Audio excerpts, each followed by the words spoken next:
செம்பனார் கோவில் தமிழக வாழ்வுரிமை கட்சியின் பிரமுகர் கொலை செய்யப்பட்டார். புதுச்சேரி மாநிலம் திருநள்ளாரை சார்ந்தவர் மணிமாறன், வயது 34. வேல்முருகன் நடத்தும் தவாகவின் காரைக்கால் மாவட்ட பொறுப்பாளர். இவருக்கும் உறுப்பினரான பாமக மாவட்ட செயலாளர் தேவமணிக்கும் இடப்பிரச்சனை இருந்தது. இதில் தேவமணி 2021 அக்டோபர் 22 வெட்டி கொல்லப்பட்டார். இந்த வழக்கில் முதல் குற்றவாளியான மணிமாறன் ஜாமீனில் வெளியே வந்துள்ளார். இவர் மயிலாடுதுறை தனியார் திருமண மண்டபத்தில் நடைபெற்ற கட்சியின் உறுப்பினர் சேர்க்கை முகாமில் பங்கேற்றுவிட்டு காரில் திருநள்ளாறு புறப்பட்டார்.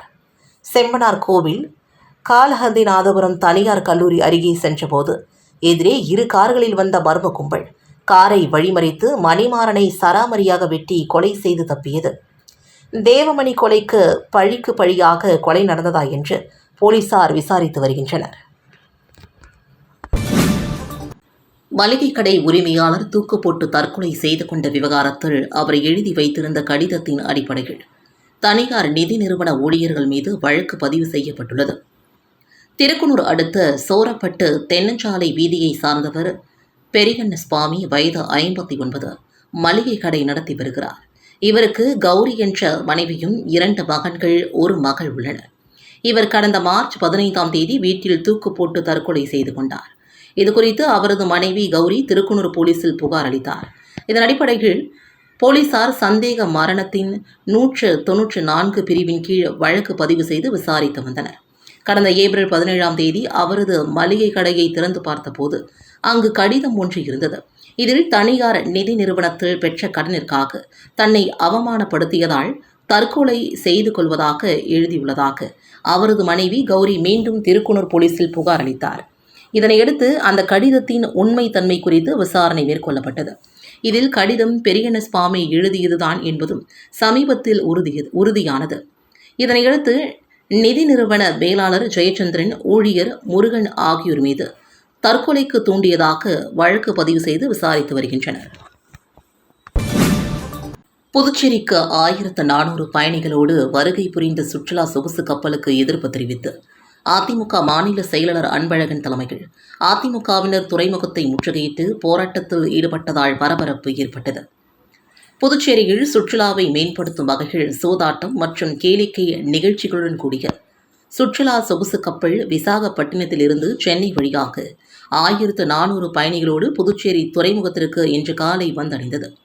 கப்பலில் வந்த சுற்றுலா பயணிகள் படகுகள் மூலமாக துறைமுகம் அழைத்து வரப்பட்டு துறைமுகத்திலிருந்து சொகுசு பேருந்துகள் மூலமாக புதுச்சேரியில் உள்ள பல்வேறு இடங்களில் பார்ப்பதற்கு ஏற்பாடு செய்யப்பட்டிருந்தது.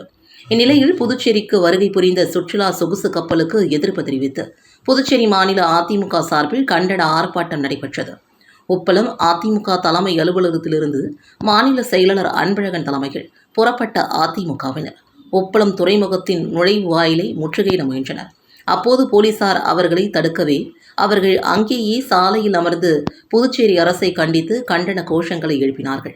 இதுகுறித்து மாநில செயலாளர் அன்பழகன் கூறுகையில், புதுச்சேரிக்கு சொகுசு சுற்றுலா கப்பல் வருகைகள் போதை நடமாட்டம் அதிகமாக இருக்கும், கலாச்சார சீரழிவு ஏற்படும்.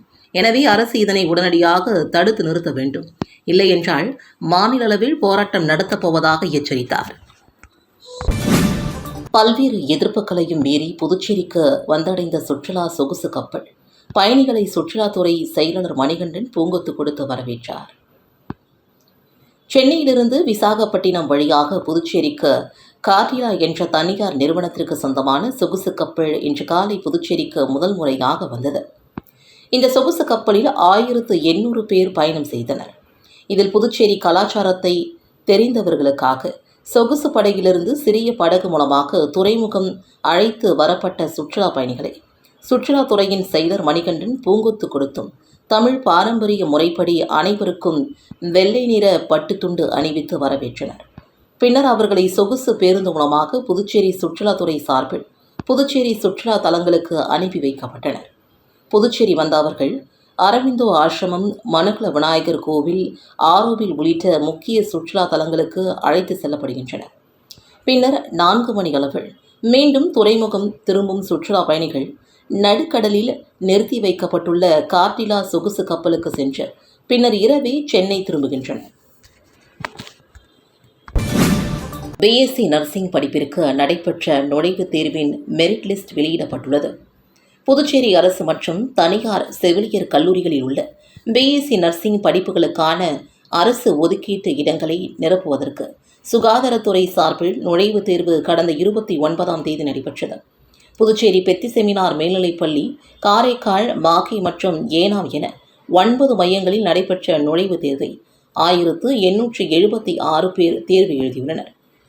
நுழைவுத் தேர்விற்கான ஆன்சர் கீ கடந்த 1ஆம் தேதி வெளியிடப்பட்ட நிலையில் தேர்விற்கான முடிவுகளின் மெரிட் லிஸ்ட் வெளியிடப்பட்டுள்ளது. புதுச்சேரியில் பல் மருத்துவம், முதுகலை படிப்பிற்கு ஆன்லைன் விண்ணப்பங்கள் வரவேற்கப்படுகிறது. இது தொடர்பாக சென்டாக் நிர்வாகம் வெளியிட்டுள்ள செய்திக்குறிப்பில், பல் மருத்துவம், முதுகலை, எம்டிஎஸ் படிப்பில் சேர இந்த ஆண்டு நடைபெற்ற எம்டிஎஸ் நீட் தேர்வில் தகுதி பெற்றவர்களிடம் இருந்து அரசு அகில இந்திய ஒதுக்கீடு மற்றும் என்ஆர்ஐ இடங்களுக்கு 3ஆம் தேதி முதல் வருகின்ற 6ஆம் தேதிக்குள் ஆன்லைனில் விண்ணப்பங்கள் வரவேற்கப்படுகிறது. மேலும் விவரங்களுக்கு சென்டாக் இணையதள முகவரியை பார்க்கவும். இவ்வாறாக செய்திக்குறிப்பில் கூறப்பட்டுள்ளது. கிழமைகளில் நடைபெறும் ஓட்டுநர் மற்றும் பழகுனர் உரிமம் வழங்கும் சிறப்பு முகாமில் அனைத்து தரப்பு மகளிரும் பங்கேற்று பயன்பெறுமாறு கேட்டுக் கொள்ளப்படுகிறது. புதுச்சேரி அரசு போக்குவரத்து துறை ஆணையர் சிவக்குமார் வெளியிட்டுள்ள செய்திக்குறிப்பில், புதுச்சேரி போக்குவரத்து துறையில் கடந்த 11/12/2001 ஆண்டு முதல் பெண்களுக்கான சிறப்பு பழகுனர் மற்றும் ஓட்டுநர் உரிமம் வழங்கும் முகாம் நடத்தப்பட்டு வருகிறது. இந்த முகாம் புதுச்சேரி வட்டார போக்குவரத்து அலுவலகத்தில் அனைத்து சனிக்கிழமைகளிலும் காலை 9:30 மணி முதல் 12:30 மணி வரை நடைபெறுகிறது. இதேபோல காரைக்காலில் மாதத்தின் முதல் மற்றும் 3வது சனிக்கிழமைகளிலும் இந்த சிறப்பு முகாம் பெண்களுக்காக பிரத்யேகமாக நடத்தப்படுகிறது.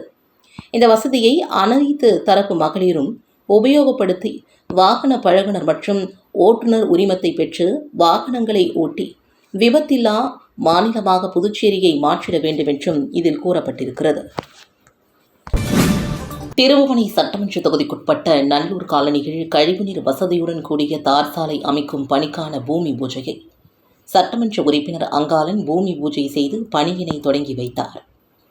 புதுச்சேரி அரசு ஆதிதிராவிடர் மற்றும் நலம் மற்றும் பழங்குடியினர் நலத்துறை பரிந்துரையின் மூலமாக ஆதிதிராவிடர் மற்றும் பழங்குடியினர் மேம்பாட்டு வரைநிலை கழகத்தின் சார்பாக திருபுவனை சட்டமன்ற தொகுதிக்குட்பட்ட ஆதிதிராவிடர் வசிக்கும் நல்லூர் காலனியில் புதிதாக பட்டா வழங்கப்பட்ட இடத்திலுள்ள அனைத்து சாலைகளுக்கும் கழிவுநீர் வசதியுடன் கூடிய தார் சாலை அமைக்கும் பணிக்கான பூமி பூஜை ரூபாய் 55,50,000 மதிப்பீட்டில் நடைபெற்றது.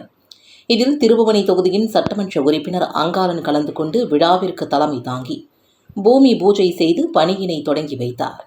விழாவில் ஆதிதிராவிடர் நலம் மற்றும் பழங்குடியினர் நலத்துறை இயக்குநர் இளங்கோவன், புதுச்சேரி ஆதிதிராவிடர் மற்றும் பழங்குடியினர் மேம்பாட்டு வரைநிலை கழகத்தின் மேலாண் இயக்குநர் சிவக்குமார், செயற்பொறியாளர் பக்தவக்ஷலம், இளைநிலை பொறியாளர் திருவச்செல்வன், மண்ணாடிப்பட்டு கொம்யூன் பஞ்சாயத்து ஆணையர் எழில்ராஜன், உதவி பொறியாளர் மல்லிகார்ஜுனன், இளைநிலை பொறியாளர் பாஸ்கரன், ஒப்பந்ததாரர் தங்கராசு, ஊர் பொதுமக்கள் மற்றும் சட்டமன்ற உறுப்பினரின் ஆதரவாளர்கள் உட்பட பலரும் கலந்து கொண்டனர்.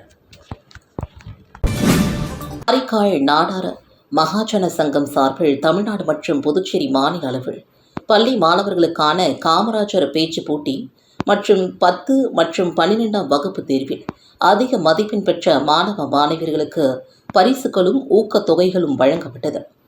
காரைக்கால் அடுத்துள்ள திருப்பட்டினம் அருள்மிகு நடன காளியம்மன் ஆலயத்தில் காரைக்கால் மாவட்ட நாடார் மகாஜன சங்கம் மற்றும் மதுரை மகாஜன சங்கம் இணைந்து 2025ஆம் ஆண்டிற்கான கல்வி திருவிழா என்ற தலைப்பில் தமிழ்நாடு மற்றும் புதுச்சேரி மாநில அளவில் பள்ளி மாணவர்களுக்கான காமராஜர் பேச்சு போட்டி நடைபெற்றது.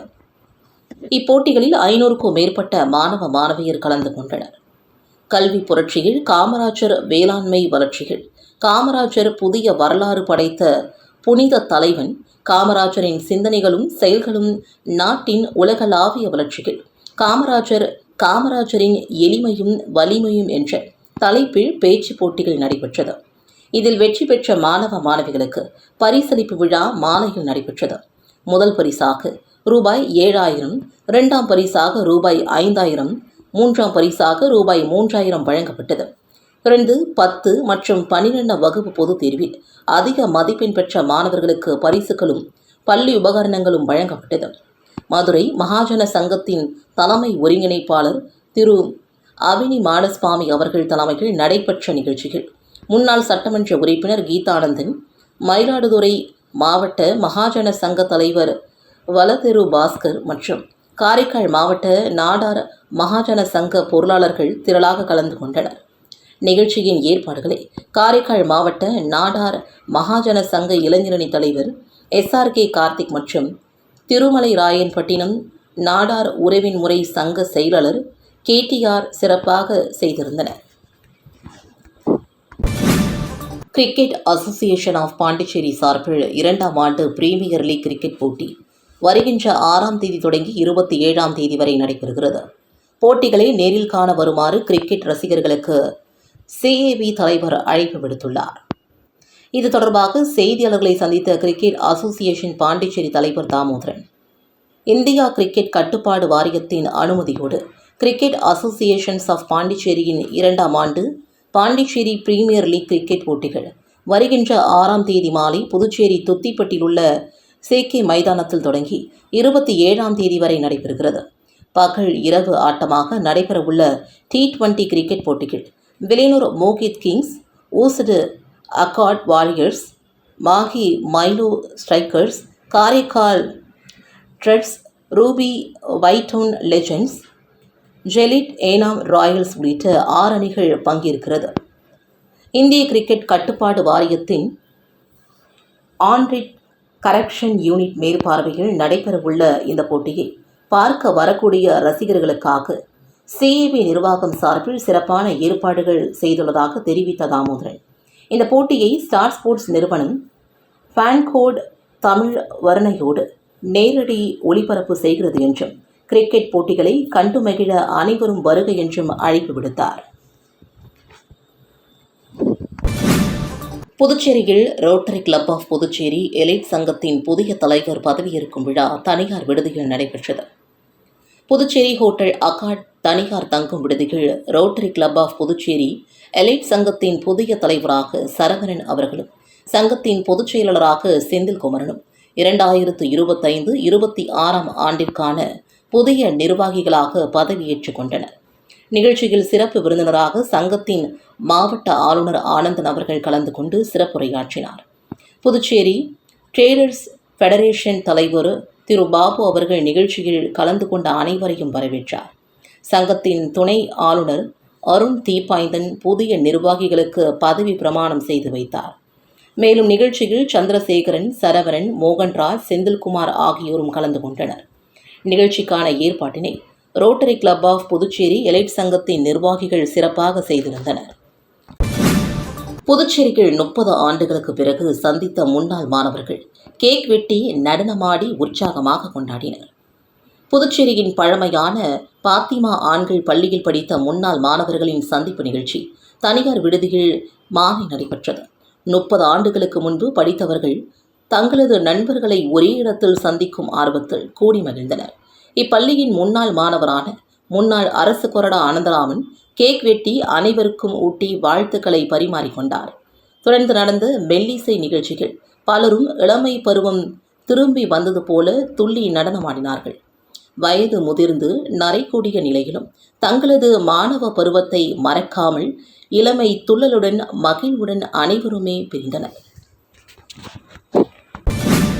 புதுச்சேரி மூலகுளத்தில் எழுந்தருளியுள்ள ஸ்ரீ முத்துமாரியம்மன் ஆலயத்தில் நடைபெற்ற இறுதி நாள் மண்டல பூஜைகள் தொகுதியின் சட்டமன்ற உறுப்பினர் சிவசங்கர், வழக்கறிஞர் சசிபாலன், அமமுக லாவண்யா உட்பட திரளான பக்தர்கள் கலந்து கொண்டு சுவாமி தரிசனம் செய்தனர்.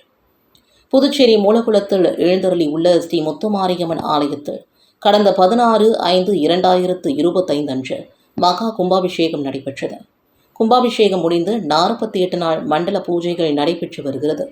இந்நிலையில் 48ஆம் நாளான இறுதி நாள் மண்டல பூஜை விழா நடைபெற்றது. காலை முதல் அம்மனுக்கு பல்வேறு திரவியங்களை கொண்டு சிறப்பு அபிஷேகங்கள் நடத்தப்பட்டன. தொடர்ந்து யாக பூஜை நடைபெற்றது. பின்னர் மாலை சுவாமி சிறப்பு அலங்காரத்தில் எழுந்தருளி பக்தர்களுக்கு அருள் பாலித்தனர். பின்னர் சுவாமிக்கு சிறப்பு பூஜைகள் செய்யப்பட்டது. இதில் உழவர்கரை தொகுதியின் சட்டமன்ற உறுப்பினர் சிவசங்கர், வழக்கறிஞர் சசிபாலன், அமமுக மேற்கு மாநில இணை செயலாளர் லாவண்யா உட்பட திரளான பக்தர்கள் கலந்து கொண்டு சுவாமி தரிசனம் செய்தனர். தொடர்ந்து சட்டமன்ற உறுப்பினர் உட்பட சிறப்பு அழைப்பாளர்கள் பொதுமக்களுக்கு அறுசுவை உணவு வழங்கினர். தொடர்ந்து இரவு மின் அலங்காரத்துடன் சுவாமி வீதி உலா நடைபெற்றது. மூலகுளம் பகுதியில் வீதி உலா வந்த சுவாமிக்கு பக்தர்கள் தங்களின் வீட்டு வாசலில் நின்று தீபாரதனை காண்பித்து சுவாமி தரிசனம் செய்தனர். இந்த விழாவிற்கான அனைத்து ஏற்பாடுகளையும் கோவில் நிர்வாகிகள், ஊர் இளைஞர்கள் சிறப்பாக செய்திருந்தனர்.